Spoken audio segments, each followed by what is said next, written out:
শাবনূরকে নিয়ে গুজব না ছড়ানোর অনুরোধ পরিচালকের। রঙ্গনা ছবির শুটিং অর্ধেকের বেশি শেষ হয়েছে। দীর্ঘ বিরতির পর এই ছবি দিয়ে শাবনূর ক্যামেরার সামনে দাঁড়িয়েছেন। এর মধ্যে ৩ দফায় ছবিটির শুটিং করেছেন তিনি। গত মাসে ছবির শুটিং শেষ করে আবার সিডনিতে গেছেন শাবনূর। এর মধ্যে কে বা কারা গুজব রটিয়েছে? শাবনূর সম্মানীর কারণে নতুন করে শিডিউল দিচ্ছেন না। বিষয়টি নিয়ে বিরক্ত পরিচালক বললেন, এটা পুরোপুরি অবান্তর কথা।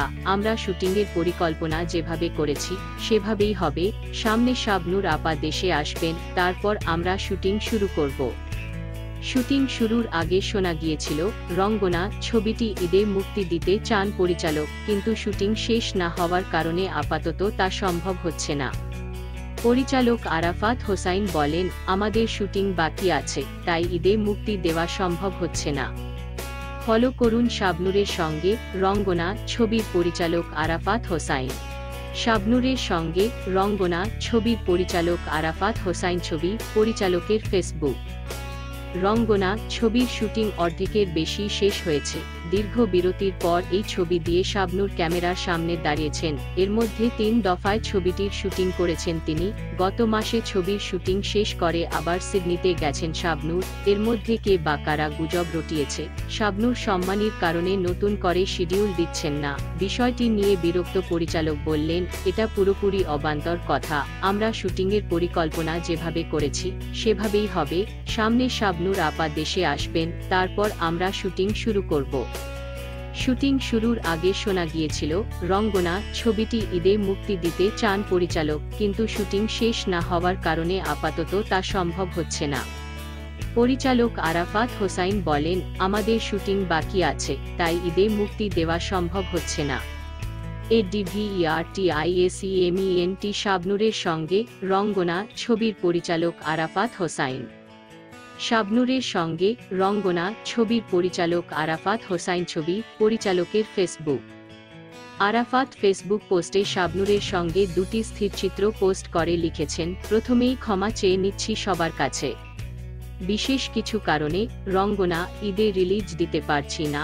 সুপারস্টার শাবনূরকে যেহেতু 10 বছর পর সিনেমা পাড়ায় আবার এনেছি, বুঝতেই পারছেন দায়িত্বটা অনেক বড়। আমরা চাই সুন্দর একটা সিনেমা বানাতে, আমরা চাই আপনাদের মন জয় করতে। আমার প্রযোজনা প্রতিষ্ঠান MS মুভিজ এর একটাই কথা, রঙ্গনা তে যেন কোনো অপূর্ণতা না থাকে।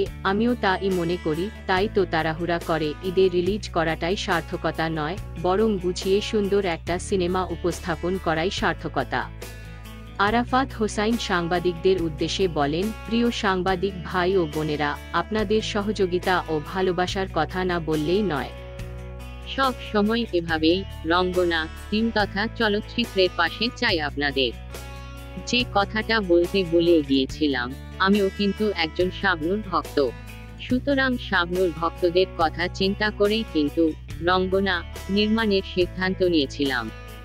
হতাশ হওয়ার কিছুই নেই। রঙ্গনা আপনাদের কখনোই হতাশ করবে না। বরাবরের মতোই বিপক্ষ দল থেমে নেই। রঙ্গনা নিয়ে আজেবাজে মন্তব্য ছড়িয়ে দিচ্ছে সোশ্যাল মিডিয়ায়। সবার কাছে একটাই অনুরোধ, বুঝবে কান দেবেন না। যে সিনেমার জন্য পরিচালককে বাড়ি বিক্রি করতে হয়, সেই ছবির শুটিংয়ে যা করেছিলেন শাবনূর। তরুণ এক চলচ্চিত্র প্রেমী, মাত্র অনার্স দ্বিতীয় বর্ষের শিক্ষার্থী। দেখতে তাকে অনেকটাই ছোট মনে হয়। সহকারী পরিচালক হিসেবে মানানসই তিনিই কাজী হায়াত, মন্তাজুর রহমান আকবর, দেলোয়ার জাহান ঝন্টু, জাকির হোসেন রাজুদের মধ্যে এলেন সিনেমা বানাতে। গল্প নিয়ে ঘুরছেন, কিন্তু তরুণ বলে কোনো উপায় পাচ্ছেন না। এর কারণ এই তরুণ ছোকরার ওপর আস্থা ছিল না প্রযোজকদের। কেউ কেউ মুখের ওপর জানিয়ে দিয়েছেন তার ওপর আস্থা নেই। প্রযোজকদের দরজায় ঢু মেরে ক্লান্ত এই নির্মাতা সেই তরুণ সিনেমা বানানোর জন্য কঠিন এক সিদ্ধান্ত নিলেন, নিজেদের বাড়ি বিক্রি করবেন। এই কথা শুনে তার বাবা যেন আকাশ থেকে পড়লেন। বলছি মোস্তাফিজুর রহমান মানিকের সিনেমা 2 নয়নের আলো নির্মাণের কথা। সেই সিনেমাটি আজ মুক্তির 2 দশকে পড়ল। 2 দশক পূর্তি উপলক্ষে সিনেমাটির পরিচালক শোনালেন প্রথম সিনেমা নির্মাণের গল্প। যে গল্পটা ছিল সিনেমার মতো। তিনি জানান, সব ঠিক হলেও বাড়ি বিক্রি নিয়ে জটিলতায় পড়ে যান, পরিবার রাজি নয়, এদিকে সিনেমার জন্য টাকা দরকার। মানিক বলেন, তখন অনেক ঝামেলা হয়েছে, মধ্যবিত্ত পরিবার কি বাড়ি বিক্রি করতে চায়, আমার নিজের কাছেও কষ্ট লাগছিল। পরে সব বুঝে মা বোন বাবাকে রাজি করাই, সেই টাকা দিয়ে শুরু হয় সিনেমা নির্মাণের কাজ, নিজেই সিনেমার প্রযোজক হয়ে যাই। মানিকের এই সিনেমায় নাম লেখান জনপ্রিয় অভিনেত্রী শাবনূর। দীর্ঘ ক্যারিয়ারে শাবনূরকে জাতীয় চলচ্চিত্র পুরস্কার এনে দেয় সিনেমাটি।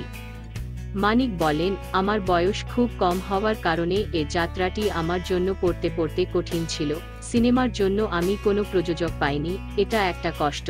আমার মনে সাহস ছিল যেভাবেই হোক সিনেমাটি আমি বানাবি। পরে বাড়ি বিক্রির পরে একটা দায়বদ্ধতা তৈরি হলো, আরও বেশি মনোযোগ দিয়ে কাজটি করেছি। আমার কাছে মনে হচ্ছিল সব ঠিক থাকলে আমি উতরাতে পারবো, সেটিই হয়েছে।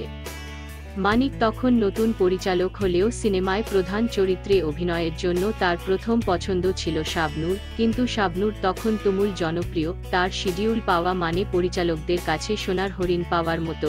এদিকে প্রথম দিকে সিনেমাটিতে অভিনয়ের ব্যাপারে শাবনূরের আগ্রহ ছিল না। সিনেমার পরিচালকের কথা শুনে গুরুত্ব দেননি, কারণ 23 বছরের এক তরুণ এই সিনেমা বানাতে চান। সেই সময়ে তরুণেরা চাইলেও সহজে সিনেমা বানাতে পারতেন না, লগ্নি পেতেন না, ভালো তারকারা শিডিউল পেতেও হিমশিম খেতে হতো। পরে সেই শাবনূরই পরিচালককে অবাক করেছিলেন, একটানা 40 দিন শিডিউল দিয়ে দেন। শুটিংয়ে ছিলেন সবচেয়ে বেশি মনোযোগী তরুণ পরিচালক মোস্তাফিজুর রহমান। মানিকের কাছে যেন সবাই অবাক করার মতো ছিল। এই পরিচালক বলেন, আমি ভালোবাসা কারে কয় নামের একটি সিনেমার সহকারী হিসেবে কাজ করি, সেই সিনেমার নায়িকা ছিলেন শাবনূর, তখন থেকেই চিনতেন। পরে একদিন আপাকে বললাম, আপনাকে নিয়ে আমি একটি সিনেমা বানাবো, কিন্তু তিনি কোনো গুরুত্বই দিলেন না। আমার গল্পের জন্য তাকেই দরকার। উপায় না পেয়ে আমার বস জাকির হোসেন রাজু ভাইকে বললাম। সহকারীর সিনেমা বানানোর কথা শুনে জাকির হোসেন রাজু আর কিছু বললেন না। নির্মাণের পরিকল্পনা শুনে আশ্বস্ত হলেন, কিছু পরামর্শও দিলেন। প্রথম মিথ্যা বলে শাবনূরের কাছে গল্প দিয়ে পাঠালেন মানিককে। রাজু ভাই শাবনূরকে ফোন দিয়ে বললেন, আমি একটি সিনেমা বানাবো, তোমার সঙ্গে একটি ছেলে দেখা করবে। আমি শাবনূরের বাসায় গেলাম, তাকে গল্প শোনালাম। গল্প ও গানগুলো শুনে আপা দারুণ খুশি। পরে জানতে চাইলেন, সিনেমা বানাবে কে? বললাম আমি। শুনে তিনি আমার দিকে তাকিয়ে রইলেন।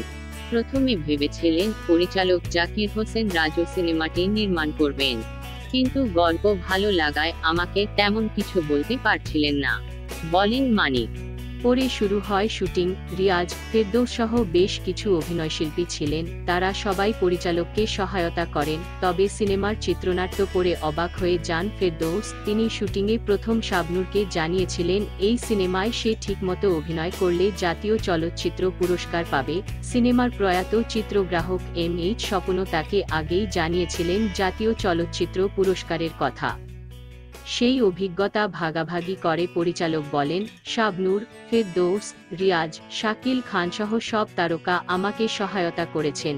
সিনেমাটির শুটিংয়ের সময় পুরস্কার পাবে কিনা এটা আমার মাথায় ছিল না, কিন্তু শিল্পী, ক্যামেরাম্যান, কলাকুশলীরা সবাই আগ্রহ নিয়ে কাজটি করছেন, এটা আমাকে অনুপ্রাণিত করেছে।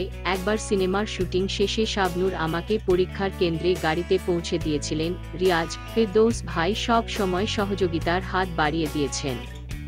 সেই 2 নয়নের আলো সিনেমাটি পরে 3টি শাখায় জাতীয় চলচ্চিত্র পুরস্কার পায়। দেখতে দেখতে 2 নয়নের আলো আজ 20 বছরে পা দিল। সিনেমাটি মুক্তির পরে ব্যবসা সফল হয়। সাবিনা ইয়াসমিন, অ্যান্ড্রু কিশোর, সুবীর নন্দী, কুমার বিশ্বজিৎ, মনির খান ও বেবি নাজনীনদের গানগুলো জনপ্রিয় হয়। সবশেষে পরিচালক বলেন, সিনেমার জন্য বাড়ি বিক্রি করেছিলাম, সেই আফসোস আর পড়ে হয়নি। সিনেমাটি দর্শকদের কাছে গ্রহণযোগ্য হয়েছিল, আমাকে আর পেছনে তাকাতে হয়নি, সেটাই ছিল বড় প্রাপ্তি। এই চলচ্চিত্রটি সব সময় আমার জীবনে বিশেষ স্মৃতি হয়ে থাকবে।